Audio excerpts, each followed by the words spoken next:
I mean, I think Corki is like pretty good, but with these champions being out, it's very hard to try and deduce who the best possible champions could be for that Viper playstyle, or even that Elk playstyle, where you just want to be having a high DPM champion who can just carry the fight single-handedly. I think Sivir is pretty good right now with the new Essence Reaver. That could be something to look at. But really interesting to see the Vi first pick. That champion's kind of fallen out of the meta a fair bit. So with her being picked in the first part of the draft, that gives Bilibili a lot of options to counter the Vi.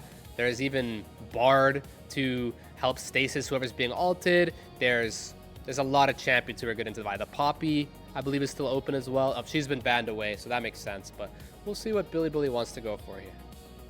See kind of a return to the two junglers that really defined the 2025 season, now that things like the Malphite are taken off the board. The Mundo no longer available. It's going to be Xin Zhao versus Vi between Chun and JJ for this one. Knight getting a chance to maybe go towards Talia, was one of his most played champions last year. You know, still a lot of opportunities to figure things out. Now that we're only in game 3 of Fearless, a lot of powerful pickups still left available. Well, I really like the Scion, just given that, I mean, he's just been an S-tier pick for so long, but not to mention, he is just the worst vile target of all time, it feels like. Like, yeah, sure, you can engage onto the Scion and try puncturing through 6,000 hit points, but I don't think he cares much. Plus, he has an unstoppable ultimate of his own, so that's a really good pick here. One thing that came to mind, I was thinking of like Vi counters, because typically you don't really see like Vi first pick just because there's a lot of champions who are good into Vi. Wow, the Cassio blind is crazy work. You can only wonder if that's a flex or something. Potentially, however, Xiaohu played this in Game 3 against Invictus Gaming last night. Of course, they ended up winning in that game off the back of Zika's Jack specifically. We'll see if that gets pulled out here in this third game. Wow. Because definitely was something that provided a lot of value to Zika and Weibo, but instead going to be the Rek'Sai heading up to the top side. Don't think we're going to get a lot of fighting up there between Zika and Bin. Yeah, I mean, it's going to be a wet noodle fight up there for sure. And against Cassio, I feel like some of the best champs would be Anivia. I mean, come on. I was literally right about to say it. He might not pick it anyways. But yeah, Cassio blind, there are some pretty good picks into it. I mean, what's clever about it is Azir, Orianna, and Syndra are out at this current state of the draft. Those are some of the best champions in the Cassio. So yeah, there's nothing that's like too oppressive versus it. Like this Talia, it's only decent into it. It's like maybe even a 51-49 matchup. Like I'm pretty sure Cassio could even have the upper hand in this matchup. So that's why it's actually a pretty good pick, I suppose. The better counter would have only been Anivia, but I mean, I don't think Knight is too known for that. Plus being Anivia into Rek'Sai Vi, it's just going to be a hard time anyway. Pretty clever, but I was thinking if Viper wants to go for Xayah this game, you know, especially now that Cassio is a pretty low-range champ. I mean, Xayah is like the best champion or the best marksman against Vi. We've seen that time and time again is as soon as one team picks Vi, the enemy AD carry says, yo, please let me pick Xayah. I don't want to have to play against Vi. Because the thing is, you could pick Sivir as well. You could pick Ezreal, but they both still kind of can't escape the Vi. Vi can just smite Sivir's spell shield, and Ezreal's arcane shift doesn't really do the justice he needs it to. You know, he needs to buy extra space, but Vi will just follow him. So we'll see if Viper wants to draft an AD carry that can counterplay the Vi. Look through which AD carries are going to continue to be taken off the board as once again looking at bot lanes being the final selections here. Viper potentially having the chance to last pick, given the fact that Weibo were the ones with first pick in this game. Maybe they want to give that to On instead, get him an advantageous support matchup. He's typically a player that loves these heavy engaged champions. Things like the Alistar, the Leona, the Rel still available as we enter game 3 of this Fearless format.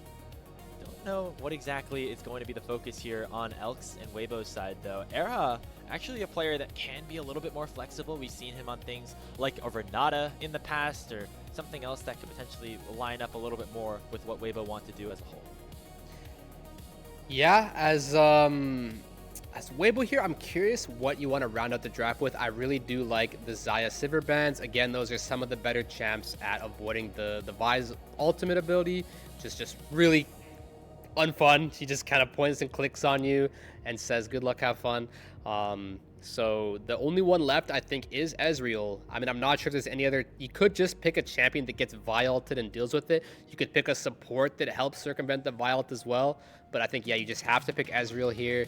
It's interesting to see what he's like on this patch. I mean, maybe they might not go for him. It's going to be interesting because you could even take the Ezreal as Elk here now.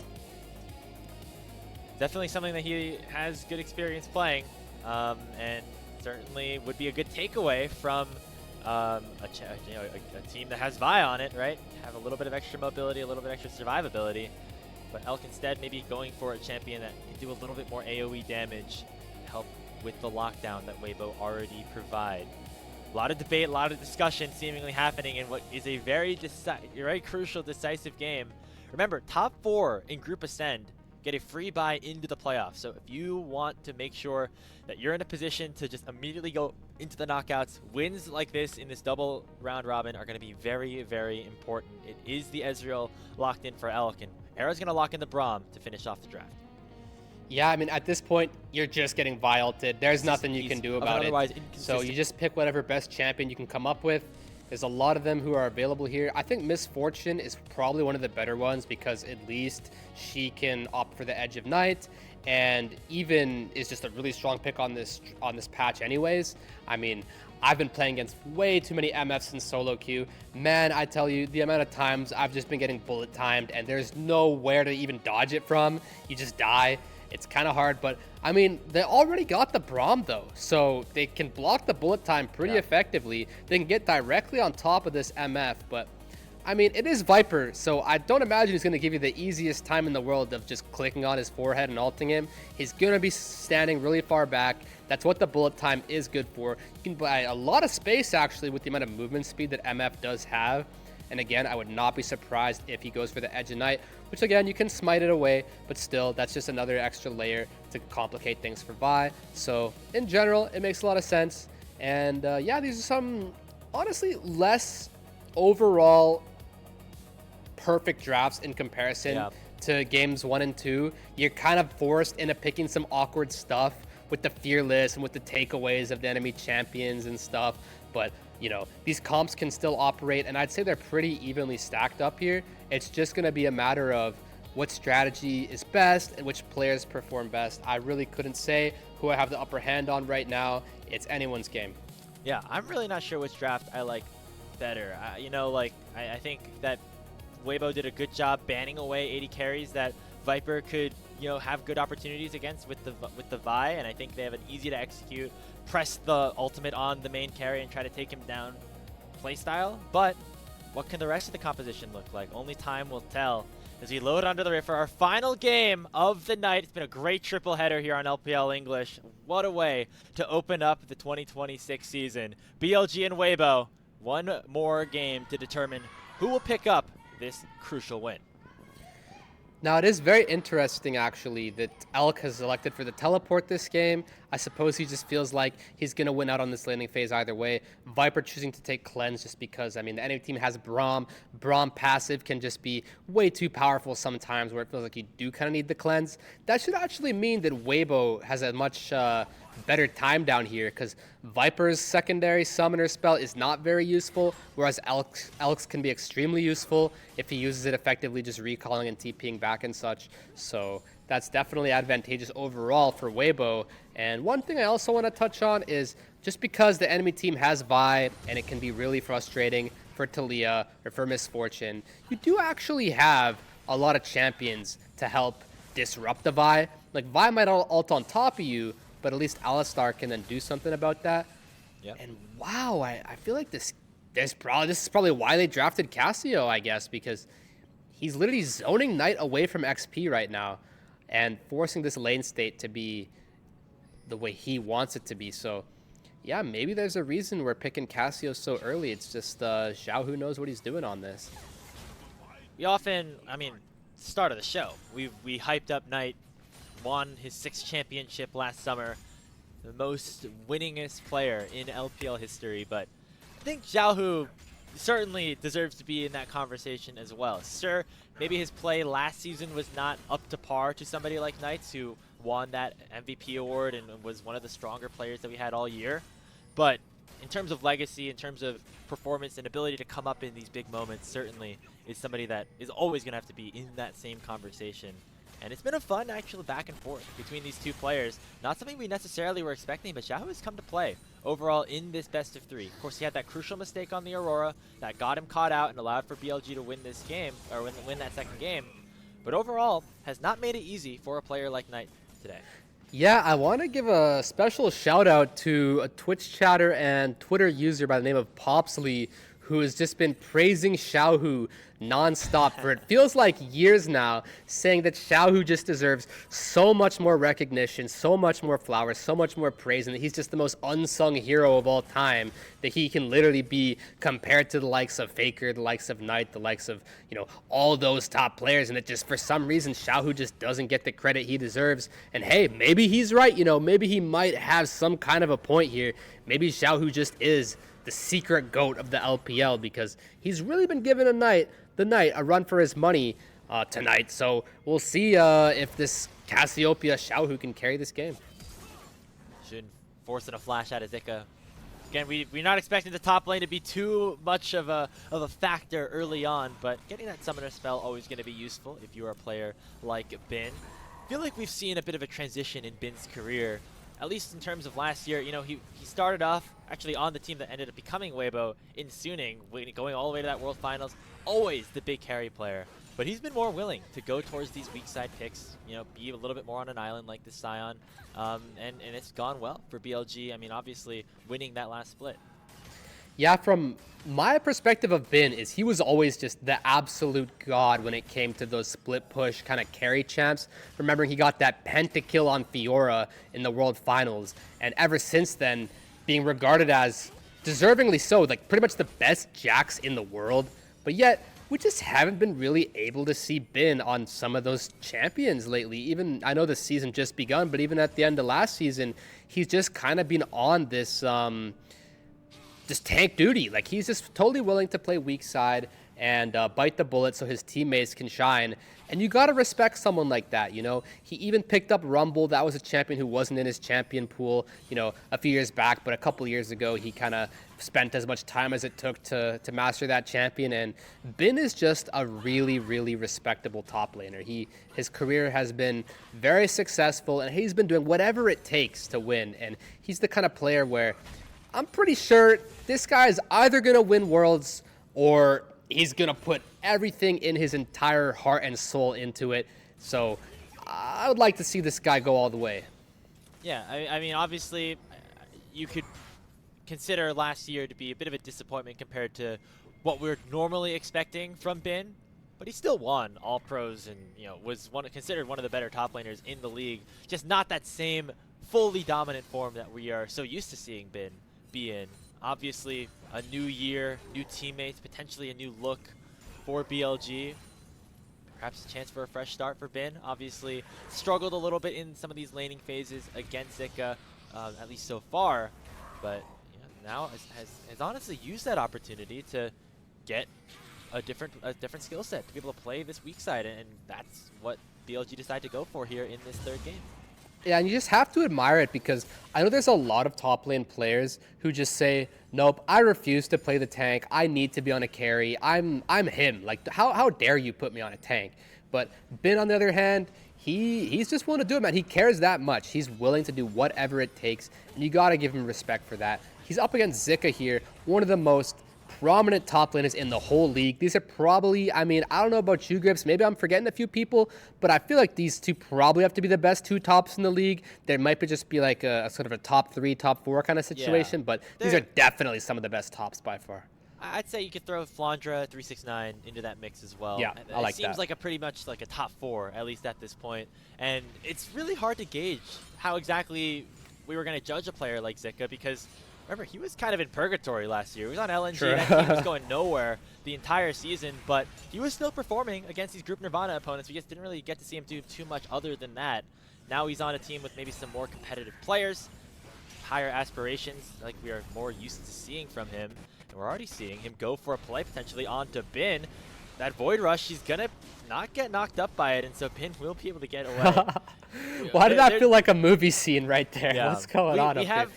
we're having, you know, the Huya feed's not been the kindest to us today. We appreciate you all being here regardless, as now we get to look towards the bottom lane, and what a play from Knight, Viper, and On. They get first blood onto Elk. They're going to get a second onto Era as well, and that is a massive play for BLG to open up this third game.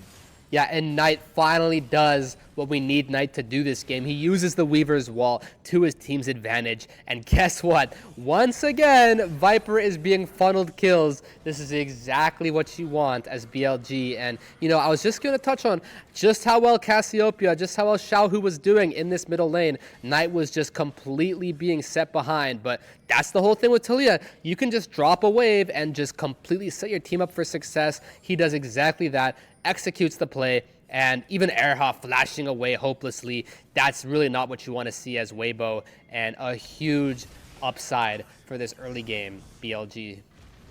Yeah, shout out to Knight. You know, falling behind in CS, but still understanding what he has to do to try to help his team in this game. Goes for that early roam, using the Weaver's Wall. A beautifully executed dive. Much better than what we saw earlier on in this series here, Fulls. Yeah, and we're going to keep seeing this Wep Noodle fight all game up there in the top lane. I feel like neither of them is probably going to end up dying. They're just going to be padding their damage stats until the real game starts for them. But yeah, This is definitely a dead Talia. JJ returning the favor, and with an exclamation point at that. Knight had no chance. Xiaohu on the board for Weibo. I feel like this is actually way better for Weibo than you might think, because the thing with Talia is you kind of got to add in like one side lane death into the quota. Like no matter what, it feels like the Weaver's Wall is just going to be netting you a side lane kill, whether it's top, whether it's both of them in the bot lane. But when the Cassio, who is the much stronger overall champion, just given the toolkit she has to just do ridiculous amounts of damage, if she's getting a 700 gold lead Grapes, regardless of the fact Talia has a kill, oh man, this Cassiopeia is going to be a problem, I tell you. Yeah, and against, you know, the Xin Zhao specifically, even somebody like On denying potentially his ability to go in with that miasma. Big tool available here for Weibo, as Xiaohu will certainly be able to generate a lot of space and be a very big problem in some of these later game fights.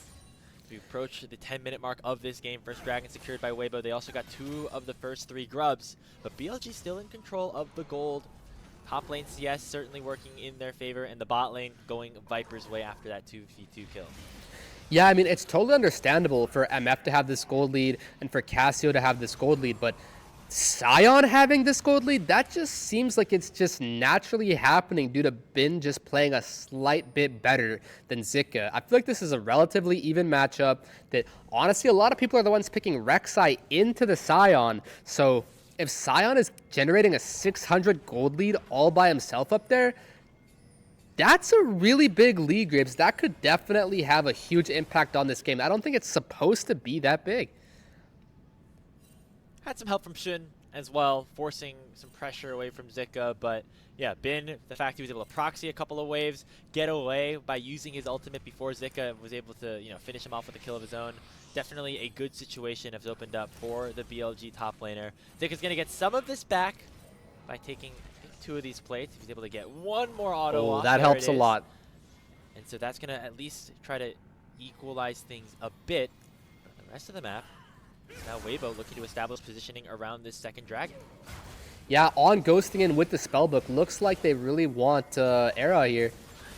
They get hit up by here, the seismic shove as well. A lot of crowd control has found the Braum, just perfectly executed. And now On's gonna find a knockup on the Xiao as well. He flies with a petrifying gaze, but finds nobody as everyone was looking away. BLG get 2 more kills, and they're gonna get this dragon as well. Yeah, and I hope everybody else in the chat was looking away too, because that is just not at all what you want to see. That was extremely ugly there from Xiaohu. That's a huge mistake. That's going to cost them dearly, losing the dragon, losing all of the lead he pretty much had practically. That is a huge blunder. Flash is down as well, and I really thought that Weibo had a pretty solid chance of securing this Drake, but I think On, just with this Spellbook Ghost, is just able to catch up to Era, set up this seismic shove, and yeah, it's just chopped from there. I mean, Xiaohu has Flash here, and just the way he uses it is just, yeah. Just very much. I mean, you can give credit to On. He played the fight pretty well. He's been on point so far this game.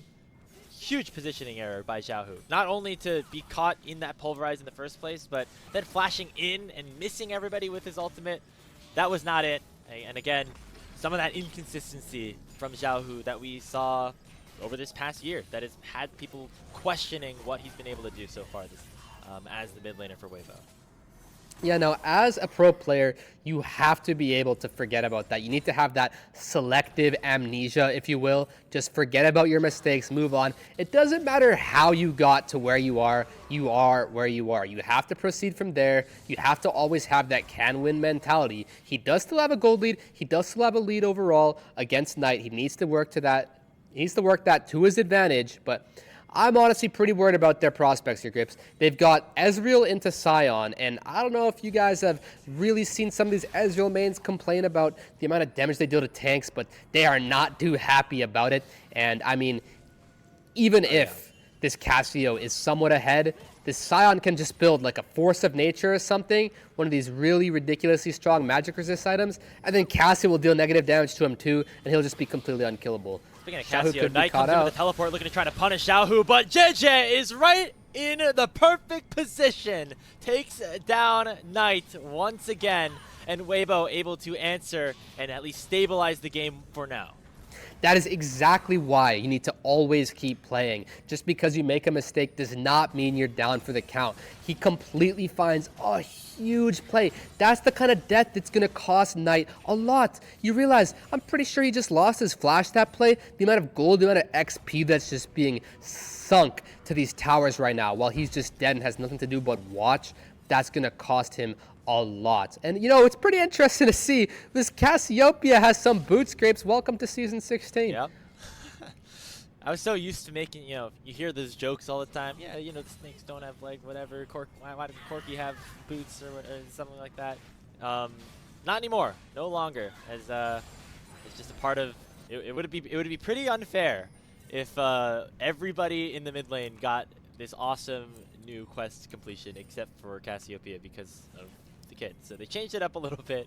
Gonna have some additional move speed built into the kit, of course, but yeah, fun situation here for season 16. One of the fun new changes, and lot more to continue to break down as we open up this season.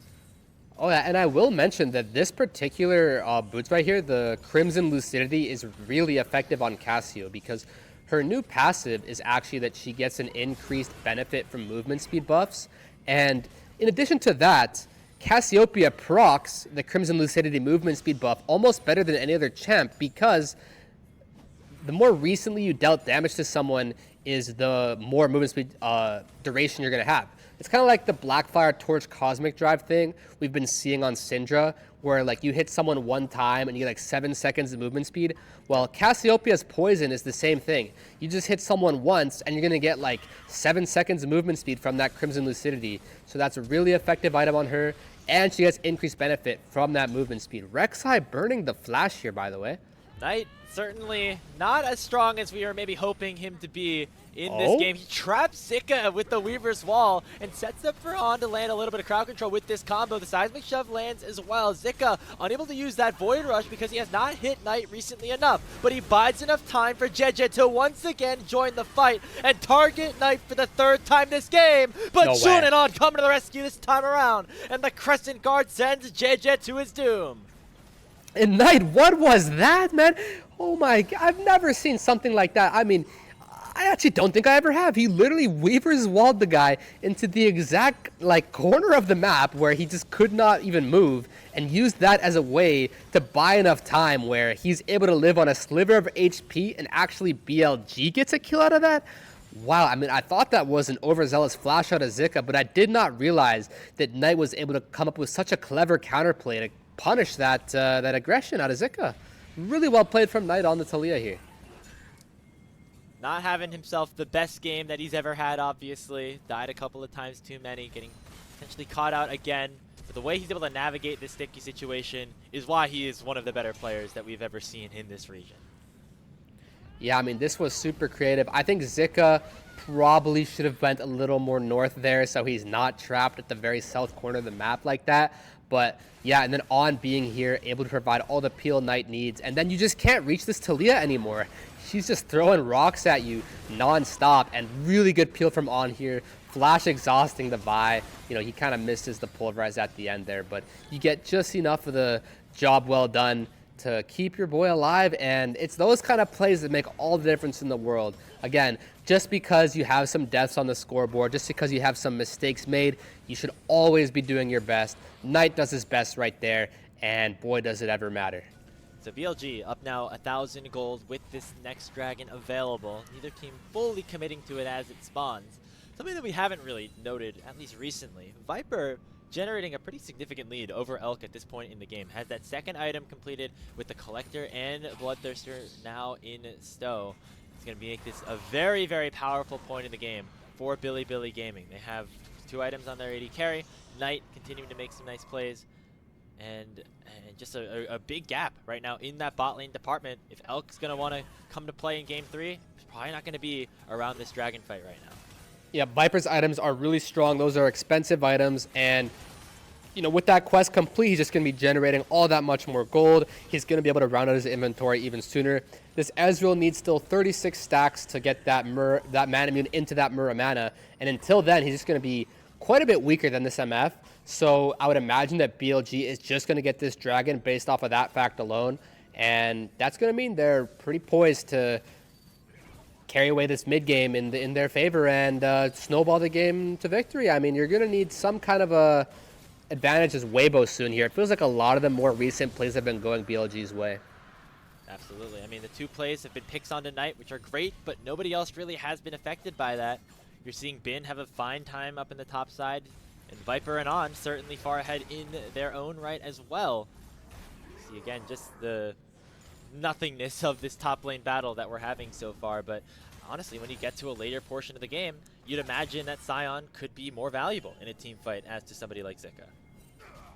Yeah, the Sion is just one of the most powerful tank champions in the game. He has been for what feels like forever, and I'm pretty sure he's sitting on an insane amount of gold right now. He's had this Sunfire Cape Bramble Vest for it feels like 5 minutes, and I mean, that's what's so OP about these top champs. You just don't even need to recall, man. You guys just literally stare at each other and just keep farming, and that's life. And so we'll see what he decides to shop with here.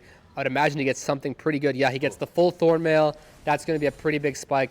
Now he's got the Null Magic Mantle as well, so Xiaohu's not too concerning. And yeah, that's just the thing is these 80 carries get the extra inventory slot, and while Cassiopeia doesn't anymore, you know what I mean? Now that she has to buy the boots, you don't scale into this really godlike character with 6 items where you can have a Void Staff and a Liandry's and a Rylai's and a Death Cap. You kind of have to pick one less item now. So I would imagine that that just means in the late game, Cassiopeia is going to have a much harder time dealing with Sion. In this crucial Game 3, after Weibo took game number 1 in a pretty dominating fashion and then heartbreakingly lost that second game, who's going to step up for them? They're down 1,500 gold. And certainly have some of these odds against them in terms of just the way that these compositions scale into the later game. Will it be Xiaohu, who generated that early lead but has struggled to hold on to it since then? Or will it be Elk, player against his former team, spent so much time with the likes of Shun, of Knight, of Bin, of On. Now on the other side of things, on this Ezreal, now has those 2 items, but going up against a very strong champion in Viper in his own right. Yeah, it's going to be really difficult to kill this Sion Grapes. I mean, as I mentioned with the Cassio not having the same late game power, there's just no other champion on Weibo who's going to be able to kill him in the late game. I mean, Ezreal, sure, you can have a Shojin and a Cyrilda and an extra item slot. That's great, but Sion is still going to be Sion, man. He currently has like 1,100 extra hit points. And I mean, on top of his actual hit points, he must have 4,000 or 5,000 right now. So yeah, I mean, a true shot barrage is doing nothing. An Ezreal Mystic shot's going to do what, like 200 damage at most? Probably less. So maybe if you hit him with like 30 Ezreal Qs, he might die. But come on, that's not going to happen. So I really don't like that. Aggressive Weaver's Wall combined with that bullet time is going to force Elk to Arcane Shift away. Also burns the Flash. However, 2 ultimates used for just that Summoner spell. That means that BLG aren't going to be able to fight over that for very much longer. Yeah, I mean, Ezreal does have the Lucid Boots. He might even have the Cosmic Insight, so his flash cooldown should be a bit lower than 5 minutes, but that's definitely a good trade for BLG there. It's going to open up Elk as a target. Now on, gonna look for Zika here, combined with Bin, canceling the ulti after he immediately sees that summoner spell burn. Mission accomplished overall into the top side for BLG. But now Weibo gonna answer by pulling away some damage onto this mid lane tier 1, and On could be in some danger as well. He has to use that headbutt to get away from the opposition, as Weibo now will control both the mid lane and the top side jungle of Bilibili. Yeah, again, another ult for flash trade there. Weibo slowly being whittled away here in the summoner spell department, and that's just going to mean that this Ocean Drake standoff should be more favorable for BLG, as they do have all 5 of their flashes up, and there are some pretty good champs at using them, particularly the Alistar. So we'll see if Elk or Zika can get punished for that flash expenditure. Gold lead evaporated off of that sequence. A really nice set of events for Weibo to get gold back into the hands of their carries. Yahoo now with that Seeker's Arm Guard going to be even stronger. Looking for that 3rd item for Elk. Not there just yet, but we are quickly approaching it with this dragon spawning in about 30 seconds. If Weibo don't feel confident about this one, they can hold and wait until the eventual Soul Drake. They feel like their carries would be at a stronger position, but Foles at this point, wouldn't be super surprised to see them look for something on the aggressive end. I mean, yeah, but that's the thing with those components for Elk right now versus the Infinity Edge for Viper. That's night and day. This Tunneler and this pickaxe doesn't do anything for you, whereas the Shojin gives you the 25 haste. You need that 25 haste and that Shojin stacking passive to actually keep up with this MF right now. So there's a huge discrepancy in the 80 carries power level right now. I really feel like BLG is going to push the envelope. Oh, Xiaohu could be in some danger. The Miasma doesn't stop the Scion ult, but there's a big amount of damage being issued back. Seismic Shove connects, and Viper lands another crucial kill onto the Snake Lady, and BLG are right back onto the board. Flash in on it to Elk. That's the Arcane Shift away, but BLG are collapsing. They get their 2nd kill of the fight, and screw that dragon. They're going to go right to Baron Nashor and take it down. Yeah, and this should be checkmate in terms of securing the Baron, not necessarily the Nexus, don't get me wrong, but yeah, as Xiaohu there, he pressed all 3 of his important buttons, the Miasma, the Petrifying Gaze, actually the Flash and the Zonias. That's 4 buttons, and all 4 of them were useless scripts. I don't know what configuration of buttons it was supposed to press, but I promise you it was not this. And this is just such a costly error. It's such a big deal. And now they're going to lose the entire Baron, the entire potential series off of that positioning right there. And then, really nice play from On. He's had a great game, taking down his former teammate once more. The clarity in his brain to walk forward, even as Elk is getting knocked up, to make sure he can continue to issue those rumble steps with his E, land that stun, despite the Arcane Shift coming through. Really, really good stuff here from On, who is showing up in this Game 3 on the Alistar. Yeah, I know we had a question before going into this series of who was the better half of the duo. Was it On or was it Elk? And it looks like On is trying to prove that he is the correct answer to that question. He just has Elk's number this series right there, just completely playing better than him, getting him out there. And, you know, Elk having no flash from the previous play does come back to bite him. And, man, I just can't help but dwell on this Cassio. That was the 2nd massive error in terms of the inputs out of Xiaohu there. You remember he had the flash in place before. Now he has the use all 4 buttons incorrectly. Like, oh man, Xiaohu Cassio, I thought we would have, I mean, it was going so well when he was out playing Knight in the laning phase, but unfortunately Knight impacting the map and Xiaohu just not being able to play this champion to the fullest potential. And it's problems across the board here for Weibo. BLG now going to fully capitalize on it. They're pushing in 2 lanes, of course getting those extra plates. Thank you, Season 16. And going to try to extend their gold lead a little bit further in the next 75 seconds or so. Xiaohu was able to push on the top side a little bit, not take down the full tower, but at least get a couple of plates back. But right now, it is BLG in complete control of this game, looking poised to earn their first win in terms of the series in 2026. Yeah, and as mentioned in draft, I love the way Viper is itemizing here. We saw he had the tunnel on the previous base. Now he picks up the serrated Dirk, which clearly means he's going to be going for that Edge and Knight, just so that he's that much more difficult of a target to access with the Vialt, with some of this backline threat that they can offer with perhaps Rek'Sai, or even Braum somehow applying the passive onto him. But yeah, now that he's going to nearly have that Edge and Knight, he's just going to be so difficult to kill. Flash, Cleanse, Edge of Night, infinite move speed. Alistar has exhaust, heal, bandle pipes. I mean, this MF is just such a force to be reckoned with now, and I don't think Weibo has an answer. They have a decent amount of wave clear, though, with the help of Xiaohu's Cassio. Of course, Elk going to be able to provide some value as well in terms of finishing off these cannon creeps that have that additional range with the Baron buff. And speaking of that Baron buff, one more wave is all it will be. Maybe BLG are able to get this tier 2. Maybe Weibo can find some sort of answer here. The Weaver's Wall has come out as Knight joins the 4v4 around this top side. Era tries to go forward with the Unbreakable. He gets stunned a little bit too early. Ends up being forced to pop that Glacial Fissure. Viper gets to 30% HP, but there's really no threat for his life at this point, as BLG end up getting that tower and finishing off what was a very successful Baron power play. Yeah, this feels pretty bad as, like, for example, Elk here, you look at the scoreboard, and there's just a level 18 Scion with, what, like 7,000 HP? Like, how on earth are you ever going to kill this guy as Elk right now? I mean, it just feels so difficult. I've been feeling this a lot, just looking at the scoreboard, seeing these high-level top laners. He's pushing level 19 right now, Grapes. He's got like 1,600 extra HP. Yep. He's even got the Jog Show so that his resistances will be ridiculously high as well. I mean, if Bin dies this game, maybe BLG can lose, but I just don't even think that's a possibility at this point.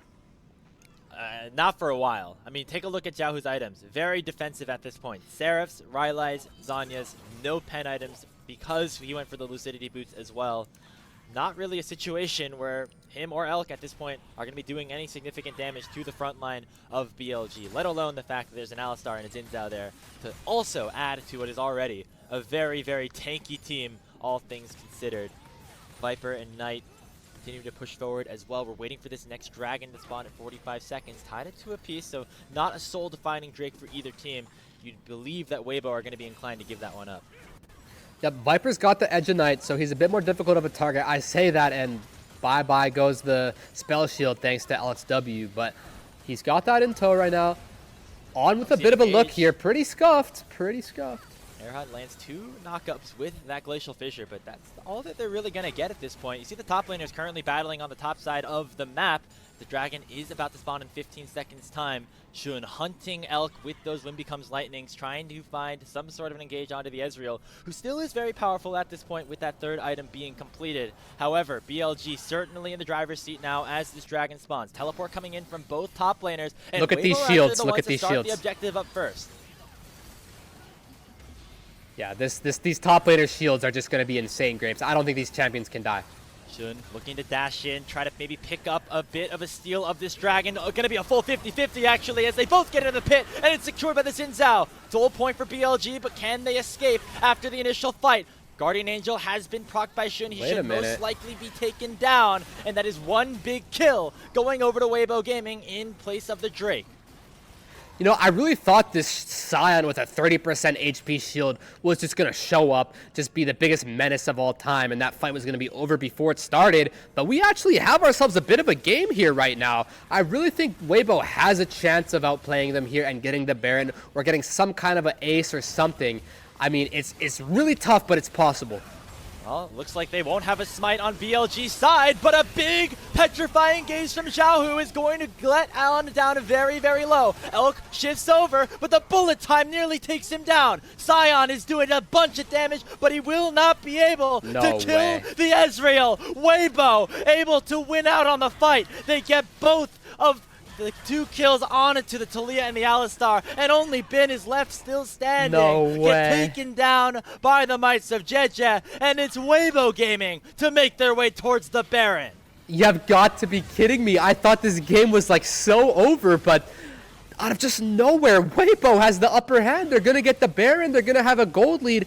Elk's on 4 items. He actually kind of does some damage now. And Xiaohu apparently does some too. The Scion actually died. And it's all because Shun gets caught out in the pit right there. I think it was a miasma in the Dragon Pit. But look at this look here. Xiaohu with this cheeky flank into the petrifying gaze. Forces Viper to flash away. It looked like Elk was just going to get one tap by the bullet time, which he kind of was stuck inside of, but he barely is able to squeak it out to the other side. And look at this, concussive blows onto the Scion right before Elk dies. He was 1 frame away from dying, gets that stun off. Guess what?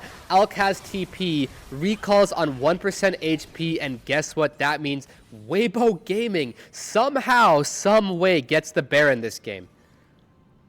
It's been a bit more of a muted Game 3, but it has been back and forth. It has been exciting nonetheless here, Fulls. Well, 1 Baron per side. We've gotten 5 Dragons, currently split 3-2. Only 13 kills, but it might be a whole lot more in the next few minutes as Weibo suddenly are able to make this push with the Baron buff in their hands. Gold in their hands for the first time in quite a while, with the top side of the map certainly benefiting in a large way. You see, of course, Elk approaching that 5th item now. Xiaohu working his way towards the Void Staff. Things are starting to look up for Weibo, but you have to admit, the only reason they were able to win that fight is because Shun ended up completely throwing his life away to make sure they get that dragon. Yeah, I mean, Shun's supposed to be able to flash out there or something. Again, I do think it was because of Xiaohu's miasma that they caught him out of the GA, but yeah, I mean, if it's just a typical 5v5, I feel like BLG was supposed to be in good shape. But now with these inventories, I think Weibo can certainly match them in the 5v5. Here goes initial engage. Bin going for Xiaohu, not landing the knockup, but the seismic shove from Knight is massive, landing onto 2 members of Weibo. Xiaohu the most important, and that will take away any hope of a Baron push to end the game for Weibo. It's the exact same story. Xiaohu just being super far up. No way of evading the unstoppable onslaught from side. That's another pick. But Shun is going to follow him straight to the grave. A 3rd kill picked up here for BLG. And now it is Zika looking to try to split push his way to potentially saving the series for his team. Are they trying to end mid? 2 members available on the map right now for Weibo. They're going to have to get Zika back and try to save this game. It's 5 for BLG. We'll try to end the series here. The Avengers are coming mid. I don't know if Weibo can stop this right now. It's 15 seconds onto Xiaohu. That is all the time that Zika, Jeje, and Erha will need to buy. Slow will land onto Erha in the knockup as well. A wave is pushing in. Baron buff in the hands of some of these players, but it might not be enough. Zika gets knocked back with a seismic shove, but will stay alive. Xiaohu comes in, looking to try to save the game for BLG. They're looking for Viper. They end up taking him down, but will it be enough? Guardian Angel already popped, and now Zika could be in some trouble alongside Jeje. He gets knocked up. That's going to be it. Bin still unkillable into this game, but Elk has come back, looking to try to take his former team down underneath his own Nexus. Crescent guard popped by Shun. Elk still remains untouched here on the back line. Nobody from BLG wanted to go in on him just yet. There's the one becomes lightning. He shifts away from the audacious charge, and Zika has come back in with a full set of HP. Going in with the ulti. Void rush onto On, but he will not fall. Zika still able to dash away. One Nexus tower still left standing. Era eventually drops. Nobody on BLG will die, and Elk might have to watch his former team end the game before his very eyes. Knock up onto 2, and that's gonna do it. BLG were standing at death's door, but they come all the way back down to the Nexus of Weibo and pick up their first win of 2026. Wow, that was just such cinema. I mean, from the crazy picks that they were able to find themselves on in Xiaohu in the top lane, getting those 3 kills onto Xiaohu, onto the support, onto everybody except they killed Elk as well at the blue buff, and he was able to respawn on time, but it seemed like no matter what buttons he pressed or no matter which way he aimed his spells, there was just no way, shape, or form of stopping that unstoppable onslaught that Weibo was able to they couldn't answer it. Bilibili just had everything in the tank. They fully marched ahead down mid. You saw they called for all 5. They said end mid right now. ARAM 5-5, as they say, every single member coming in hot down the mid lane. They said, we want this to end right here, right now. I wasn't sure if they could do it. I'm not even sure they were sure, but they had the confidence, they had the arrogance. They said, we're taking this series home, and they delivered. They got there in the end. Well played to BLG with that reverse sweep. Man, it might have looked like a close end sequence right there around the Weibo Nexus, but let's remember, BLG just fully marching down there. Weibo were able to take a little bit of damage, go back to base, go take more damage, go back to base, heal up over and over again. They had basically unlimited HP, and they still were unable to take down BLG, who suddenly became juggernauts after catching out Xiaohu in the top side. Big shout out to Bin pulling the trigger on that initial ultimate, and then of course on the other side of Summoner's Rift, able to use that ultimate one more